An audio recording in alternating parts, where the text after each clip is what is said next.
Hi guys, welcome to chapter 6. I really hope that your studying is going well. I hope it's going well. Can we start over? Hi, welcome to chapter 6. I hope that your studying is going well. Today's tip is to translate what you are being asked in words into an algebraic expression or equation.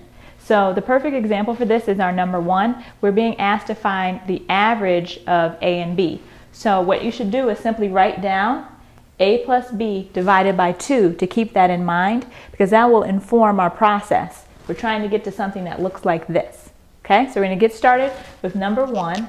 Number 1, we're given two equations, 3a plus 2c equals negative b, and a plus 3b equals c, and we're asked to find the average of a and b in terms of c. So again, that just reminds us that c will be in our answer choices, and actually all the answer choices have c in them. Okay, so you'll notice that when we have two equations, those are simultaneous equations, and we can usually add or subtract to get rid of one of the variables. In this case, we want our equation to only have a and b in it, and we want to get the c on the other side. So the first thing that we're going to do is manipulate our equations. Our second equation already has a and b on the left. We want to get a and b on the left of our first equation as well. So what I'm going to do is just rewrite it here. 3a plus 2c equals the opposite of b. And then I'm going to subtract 2c from both sides so that I no longer have it over here on the left. So that leaves me with 3a equals the opposite of b minus 2c. Since they are not like terms, they can't be combined. And then I want to get this b over on this side and get rid of it on the right. So I'm going to add the opposite. So negative b plus b cancels. Whatever I do on the right, I have to do on the left. And I get 3a plus b equals negative 2c. So this is our manipulated first equation. And now what we're going to do is go pull from the second equation. We're going to bring that one down, which is just a plus 3b equals c. Now, what you'll notice is, again, we're asked for the average of a and b. We don't need to know what a and b are individually. So if you look at these two equations, if we simply add them, we get 4a plus 4b, and that is equal to negative 1c. Because again, there's a 1 for a coefficient on any of the variables that don't have numbers in front of them. So negative 2 plus 1 is simply negative 1c, or negative c. Now, the beauty of this is that the coefficients on the a and the b are now the same. So we can simply divide both sides by 4 to get a plus b, because both of these terms have to be divided by 4. Remember, you can't just cross out that with that. So we end up getting a plus b over, actually not over 4 because it's going to cancel out. So just a plus b on this side, and that's equal to negative c over 4. So this 4 canceled out with both of those 4's, which is why we divided by 4. Okay? Now the final thing is we're asked for the average, so we have to divide both sides by 2. So dividing by 2, if we put that 2 over 1, we can turn this into a multiplication problem by saying negative c over 4 times the reciprocal of 2 over 1, which is 1 over 2, and we end up with negative c over 8 for our answer, leaving us with answer choice A. Number 2. For number 2, we are told that John buys 2 pomegranates and 4 mangoes and spends $12. And Christina buys 5 mangoes and 4 apples for $11.50. We are also told that the cost of a pomegranate is double the cost of a mango. Okay, so I think this third one might be the trickiest one to set up, because occasionally students will write it as 2p equals m. But remember that pomegranates are already more than mango, and if we want to make it balanced, we have to double the cost of the mango to equal the cost of the pomegranate. So this one is correct, not this one. Now, we are asked to find the cost of an apple. Notice I wrote that down so I can always keep that in mind. This is the only equation that has apples in it.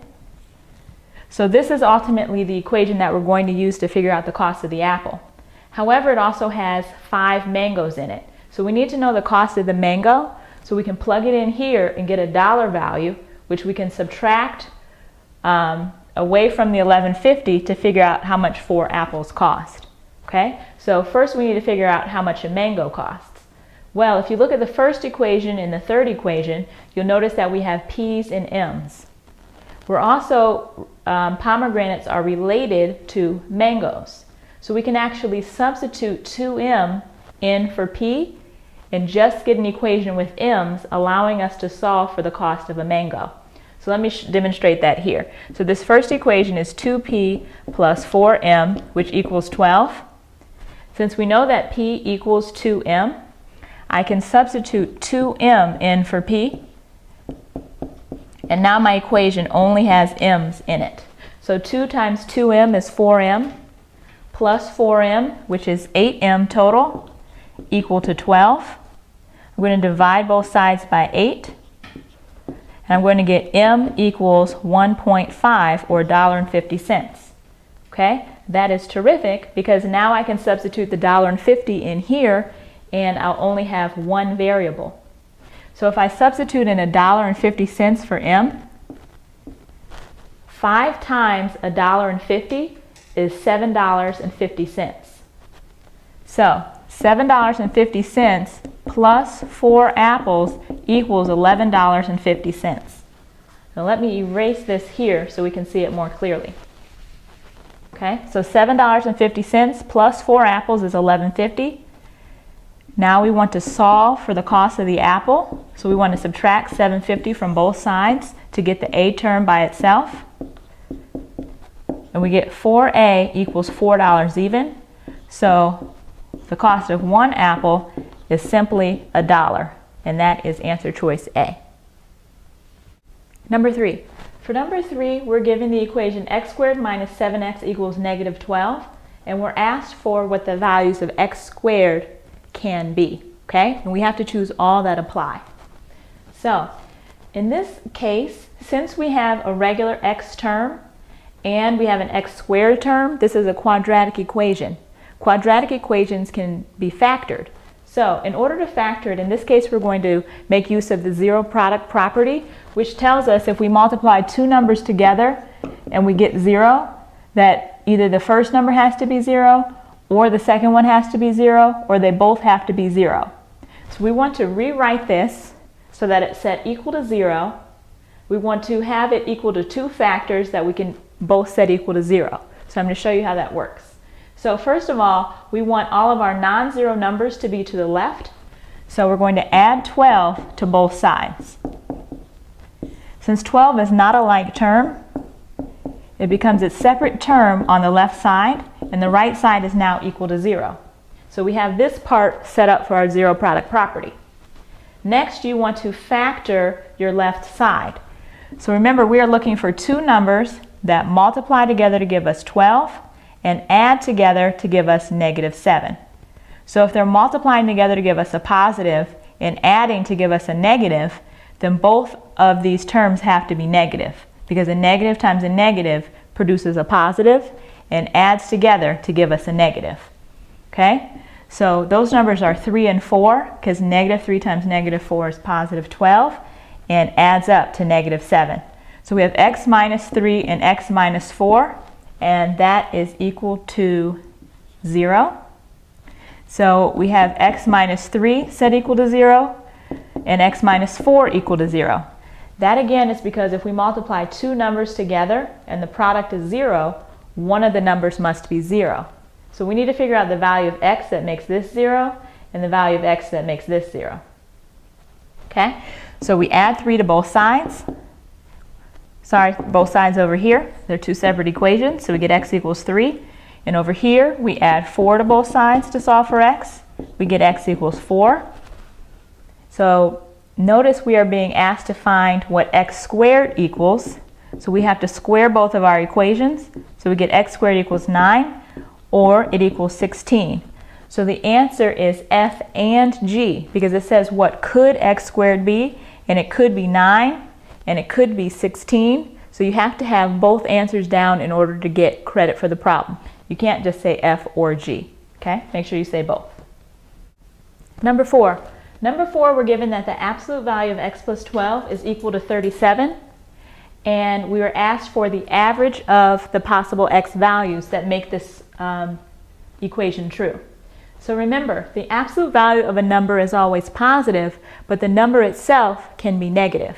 So if the absolute value of a number is 37, then the number itself has to be 37 or negative 37. So for example, if x plus 12 is negative 37, when we take the absolute value of negative 37, we get positive 37. So whenever we drop absolute value bars, we get two equations. We get that x plus 12 itself is positive in here, or x plus 12 is negative. And then all we do is solve for x to figure out the values of x. So here we can subtract 12 from both sides. We get x equals 25. And here we can subtract 12 from both sides. And we get that x is equal to negative 49. Then we have to see what we're being asked. We're asked for the average of the x values. So the solutions are 25 and negative 49. The average means we add them and divide by 2. So 25 plus negative 49 is negative 24, and that divided by 2 is negative 12, and negative 12 is our answer. Number 5. Number 5 gives us an equation and asks for the product of the distinct solutions of the equation. So remember, distinct means different. So for example, if we get that x can be 5 and we get that 3 different times, that 5 only counts once. Okay? Now a lot of times when we see something like this already factored, we want to multiply it back together. And then we realize we have to factor it back out in order to make use of the zero product property. So in this case, the zero product property is saying if we have 3 things multiplied together and the product is 0, that one of the 3 things has to equal 0. So all we need to do at this point is set each one of these terms equal to 0 and solve for x. Okay, so we don't need to multiply the terms together. So x plus 3 equals 0, or 2x minus 8 equals 0, or x squared minus 9 equals 0. We need to solve for each one of these. So for the first equation, we subtract 3 from both sides and get x equals negative 3. From the second equation, we add 8 to both sides. We get 2x equals 8. If we divide both sides by 2, we get x equals 4. And then for the third equation, you might recognize this as the difference of 2 squares. So that is x minus 3 times x plus 3, which equals 0. So here, both of these terms get set equal to 0. So x minus 3 equals 0, or it equals negative 3. Sorry, I skipped ahead here. Or x plus 3 equals 0. This will work out to negative 3, but I'll write out the step. Okay, so here we add 3 to both sides, and here we subtract 3 from both sides. And then our answers are negative 3, 4, 3, and negative 3. And we're asked for the product of these. Okay, so again, we need distinct solutions, so we won't count this x equals negative 3 over here since we have it over here. So it's simply negative 3 times 4 times 3, and we get negative 36 for our answer. Number 6.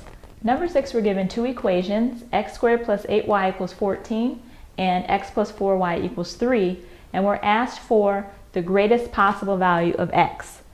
So it seems like we might be able to set up simultaneous equations here, but you'll notice that here our x term is squared and here our x term is not squared, so it's going to be a little bit trickier than a normal system of equations. Okay? What you will notice is that we're interested in x and that we are not interested in y. So what we can do is get rid of our y terms, and then we'll have an equation or equations that just have x in them. Okay?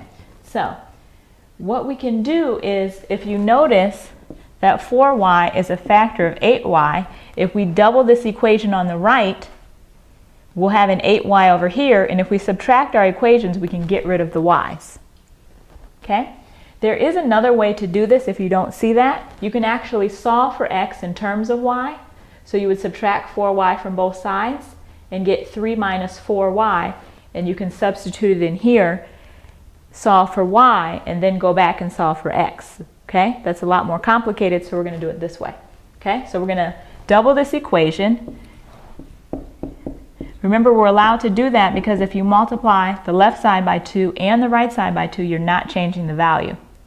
Now, if I stack this equation, this new one, 2x plus 8y equals 6, underneath our original first equation, you'll notice that if I subtract the two equations, my 8y's will disappear, which is terrific. Okay? So we're going to get x squared minus 2x on the left equals 8 on the right. You'll notice that this is very similar to an earlier problem in the practice set where we can solve for x using the zero product property. So, first thing we'll need to do is set our equation equal to 0 by subtracting 8 from both sides. We get x squared minus 2x minus 8 equals 0. And then we're going to factor this. We need two numbers that multiply together to give us negative 8 and add together to give us negative 2. So to get 8, that's 4 and 2. To get a negative 8, one of the numbers has to be negative. Since we want them to add together to be a negative 1, or a negative 2 in this case, we want to make the one with the larger absolute value negative, so that when we add it, we get negative 2. So we have x plus 2 times the quantity x minus 4 equals 0. We set each factor equal to 0 and solve for the equation. On the left, we get x equals negative 2. On the right, when we add 4 to both sides, we get x equals 4. And we're asked for the greatest possible value of x, which is 4. Number 7, last one. For number 7, we're given an equation, 10x squared minus 29x plus 21 equal to 0. And we're asked to find the average of the solutions. So oftentimes when you have a quadratic equation, you're going to have two solutions. So when we get the solutions, we simply add them up and divide by 2. In this case, you'll notice our coefficient on our x squared term is not 1. And there's no common factor across these three terms. So based on that, you might think, and you would be correct, that it would be easiest to use the quadratic formula. The quadratic formula allows us to solve for x given a complicated equation. So remember that your equation has to be in the form of ax squared plus bx plus c equal to 0. If it was not equal to 0, we'd have to get rid of this number by either adding or subtracting the opposite, depending on what's over here. Okay? So remember that this first coefficient represents a, the second one b, and the third one c. B in this case is negative 29. And then we simply plug this in. So we get x equals the opposite of b, which is a positive 29, plus or minus the square root of b squared, which is 29 squared, minus 4 times a, which is 10, and c, which is 21. Okay, you're going to divide that and get, divide by 2a, so that's going to be 2 times 10, which is 20.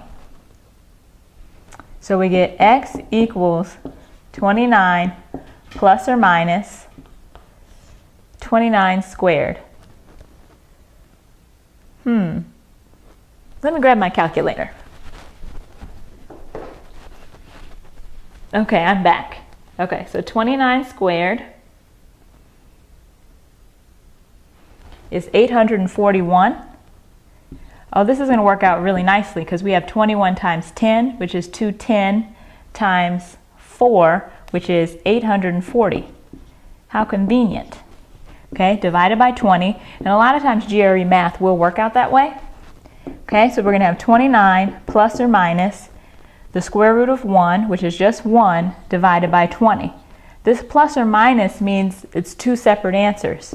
So it means it's 29 plus 1 over 20 or 29 minus 1 over 20. Okay, so this is going to be 30 over 20, which is 3 over 2, and 28 over 20, which is going to reduce to, let's see, top and bottom divided by 4. We're going to get 7 over 5. Okay? Now remember, we're asked for the average. So the average is 3/2 plus 7/5, and we have to divide by 2. We can get a common denominator of 10 here, which means we have to multiply the top and bottom by 5, which means our numerator becomes 15. And over here we have to multiply the top and bottom by 2 in order to get 10. So this becomes 14. So we get 29 over 10 divided by 2. Remember, dividing by 2 was like dividing by 2 over 1, which is the same as multiplying by a half. So we get 29 over 10 times 1/2, which is 29 over 20.